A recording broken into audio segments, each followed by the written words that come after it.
YouTube, what is going on? We are back for another bracket breakdown portion of the bracketology week. Gosh, I can't even talk. It's been just wild these last couple days.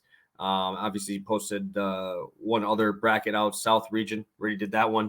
We're heading over to the East. Again, I'm going to kind of see how this goes, see how this gets taken out there. I think we only have like 100 views on the South region. So hopefully we'll get this one a little bit higher, and hopefully we'll get a little bit more action on these as we've been kind of getting more on our regular play of the day videos. So I want to make sure, because this obviously takes a little bit of time to do all the stuff here. So I want to make sure that we're still getting some stuff out of it. And hopefully you guys are enjoying the content here. So we're going to start out, like I said, East region breakdown here. I'm just going to have my top bet for the first round in this region, and then my favorite sleeper team here as well. So obviously really like this region. It's very top heavy in my opinion.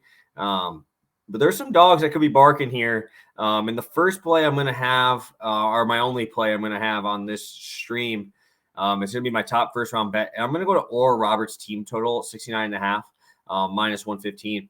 Let me pull up my screen here.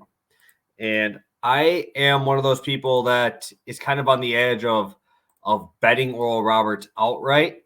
But I think that the team total is probably the best angle here. And I will tell you why. We are looking at Oral Roberts so far this year as the number 3 team behind Gonzaga and Toledo in points per game. They are top 50 in every single offensive category: 2-point field goals, 3-point field goals, free throws, and rebounds per game on the offensive end. One thing that I think could be an issue for them is Duke's one of the best offensive rebounding teams in the country and 11th in the nation. And defensive rebounding has been an Achilles heel for Oral Roberts here. But in this portion of it, we don't really need that as much. If we give up offensive rebounds and points, that's fine. I think the team total is the place to go here.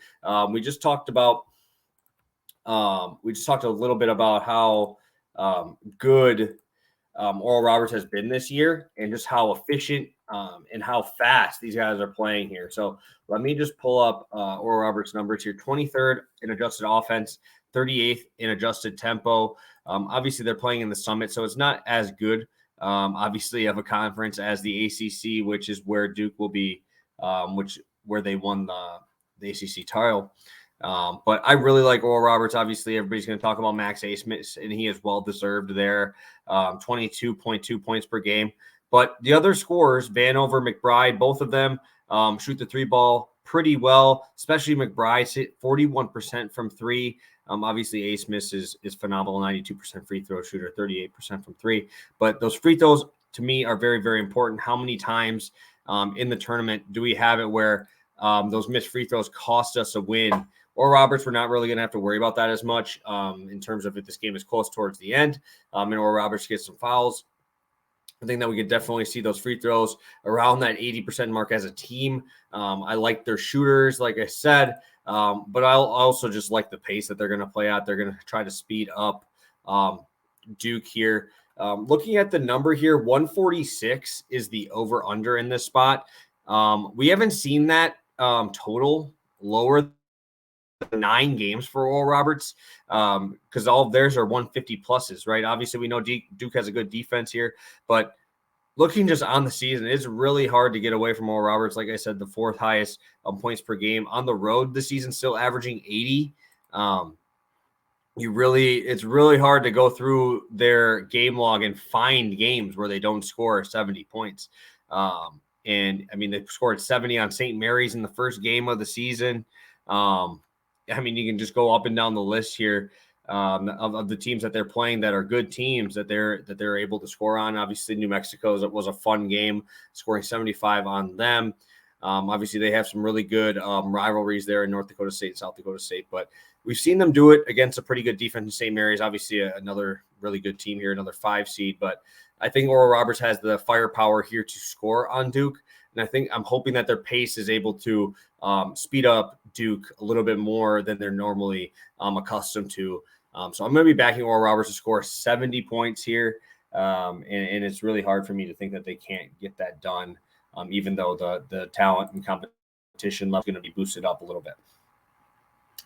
All right, gang, let's go to it. I'm just going to do a sleeper team here. I want to keep these videos under 10 minutes just because it seems like you guys enjoy those videos a little bit more than when I have them ramble on for 15 minutes. So I want to make sure you guys are getting the best out of it and taking the most of your time here. So my sleeper team for this conference or for this region is going to be Kansas State.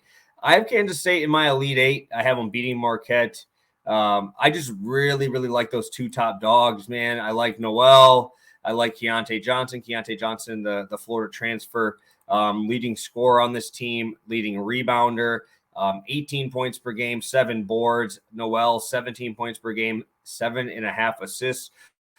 Both guys are 10. Very matchup in round 1, which is unfortunate. I do like Montana State a lot. I like that defense a lot, but Kansas State is tough, dude. And the reason why I really like them too is they're phenomenal at guarding the 3-point line. They're they're 13th in the country in terms of 3-point percentage allowed.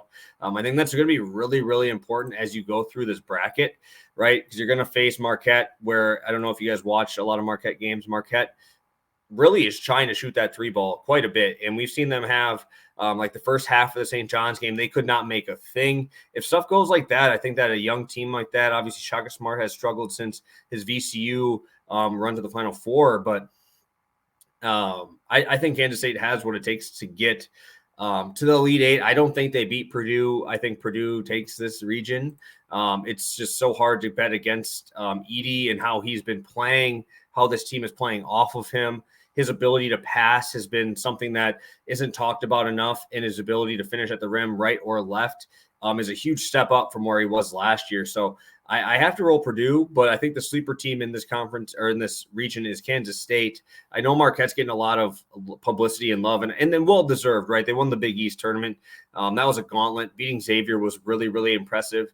But this is a tough draw for him, dude. I really like Kansas State. I'm sure this will open up as Marquette like -3 to -5 maybe against Kansas State, because Kansas State really didn't do anything in their tournament. But I like the two top scorers here, and I think they'll be able to score inside and out whenever they need to. And they also have a big in Tomlin, who's averaging 10 points per game, 6 rebounds. He's 6'10", right? So he's going to be able to muscle down with those big guys, whether it be on any of these teams that he's playing. But Montana State's going to be a tough match. If they're able to get through that first game, I think that they're able to win a couple. So sign me up. I really like Kansas State as a sleeper team, and I'm sure I'm going to have a couple bets on them in these first initial games here. So really like Kansas State to be my sleeper. I talked about Purdue being my favorite spot to go in this side, and Oral Roberts team total over 69.5 is my favorite spot in this round 1 for the East region. So thank you guys so much again for tuning in. Not as much as the first game there, the first show. I want to make sure that you guys get in and out and get to grab all of these bets. So thank you guys so much for tuning in. I really, really appreciate you guys, and hopefully we'll be able to do another one of these. Like I said, kind of depends on how you guys are taking it. If there's more views and stuff, maybe we'll do a couple more. So thank you guys. Have a good one. Best of luck tonight.